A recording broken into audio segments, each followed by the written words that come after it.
গঙ্গোপাধ্যায় কল্যাণময় গঙ্গোপাধ্যায়ের জেল মুক্তি। নিয়োগ দুর্নীতি মামলায় দীর্ঘদিন জেলে ছিলেন কল্যাণময় গঙ্গোপাধ্যায়। কথা বলবো প্রতিনিধি অর্ণবের সঙ্গে। অর্ণব, দেখো, প্রায় সব মামলাতেই তিনি জামিন পেয়ে গিয়েছিলেন, কিন্তু একটি মামলা, মূলত শিক্ষক নিয়োগের মামলা, সেই মামলায় তিনি জামিন পাচ্ছিলেন না। বিচারপতি তীর্থঙ্কর ঘোষের বেঞ্চে যা বিচারাধীন ছিল।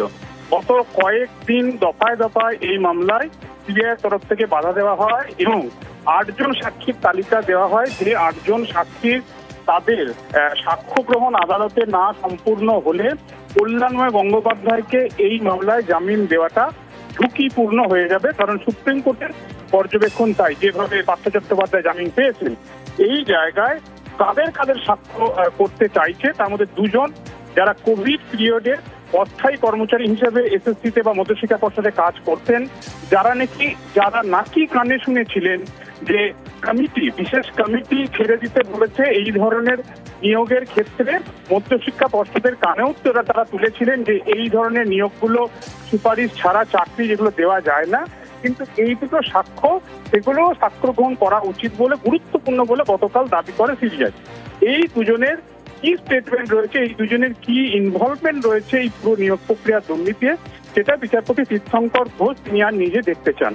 এবং যখন এই স্টেটমেন্টগুলো বা তদন্তের সাথে যে বিষয়গুলো উঠে এসেছে সেগুলো খতিয়ে দেখে আজ বিচারপতি তীর্থঙ্কর ঘোষ, তারপরই আজকে জামিন তার মঞ্জুর করেন বিচারপতি তীর্থঙ্কর ঘোষ। এবং এক্ষেত্রে নিম্ন আদালতে যেহেতু এর আগেও জামিন পেয়েছেন, অন্যান্য মামলাতে জামিন পেয়েছেন, মূলত তদন্তে সহযোগিতা করা, এছাড়া বিচার প্রক্রিয়া সাক্ষ্য হিসেবে তার যে উপস্থিতি রয়েছে সেই প্রক্রিয়া সহযোগিতা করা, এইগুলি তিনি করবেন।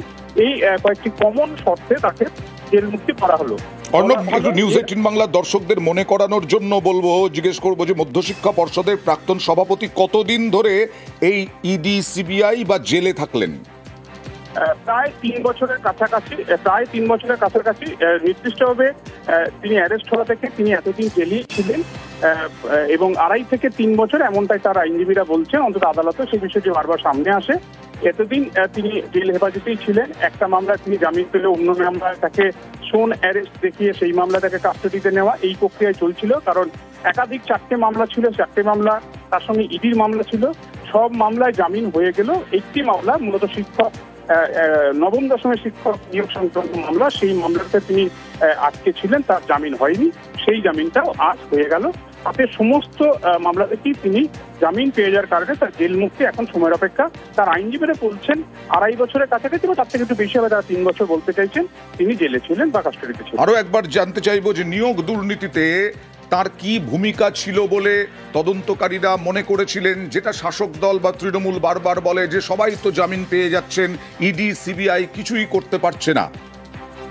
দেখো, এক্ষেত্রে যতদিন তিনি কাস্টডিতে ছিলেন সেক্ষেত্রে তার এই জামিন হওয়াটা কিন্তু একটা বলা যায় বাই ডিফল্ট, অর্থাৎ যেহেতু সর্বোচ্চ যে শাস্তি তার ক্ষেত্রে এটা হতে পারে তিনি 5 বা 7 বছর। আচ্ছা, 7 বছরের প্রায় অর্ধেক শাস্তি তিনি অলরেডি কাটিয়ে ফেলেছেন, এখনো বিচার প্রক্রিয়া সেভাবে শুরু হয়নি। তুমি যে কথা বললে, তার বিরুদ্ধে অভিযোগটা ছিল সিবিআই যে তদন্ত করেছে বা ইডি যে তদন্ত করেছে, পুরো বিষয়টা নির্দেশ হচ্ছে এসএসসি যারা প্রকৃত মেধাবী বা যোগ্য চাকরি প্রার্থীদের খুঁজে বার করবে, তাদের নামে সুপারিশপত্র পাঠাবে মধ্যশিক্ষা পর্ষদের অফিসে। চাকরি সুপারিশপত্র র্যাঙ্ক ওয়াইজ সেটা মিলিয়ে দেখার পরে মধ্যশিক্ষা পর্ষদ এসএসসির সুপারিশপত্রের প্রেক্ষিতে একটা নিয়োগপত্র বা অ্যাপয়েন্টমেন্ট লেটার ইস্যু করবে। কিন্তু অভিযোগ যেটা, এসএসসির কোনো বৈধ সুপারিশপত্রই নেই, সুপারিশপত্র ছাড়াই অ্যাপয়েন্টমেন্ট লেটার ইস্যু হয়েছে মধ্যশিক্ষা পর্ষদ থেকে। যে মধ্যশিক্ষা পর্ষদের সভাপতি ছিলেন সেই সময় একটা বড় সময় ধরে কল্যাণময় গঙ্গোপাধ্যায়, অর্থাৎ তিনি কিসের ভিত্তিতে এসএসসির কোনো চাকরির সুপারিশ ছাড়াই তিনি চাকরি দিয়ে দিলেন।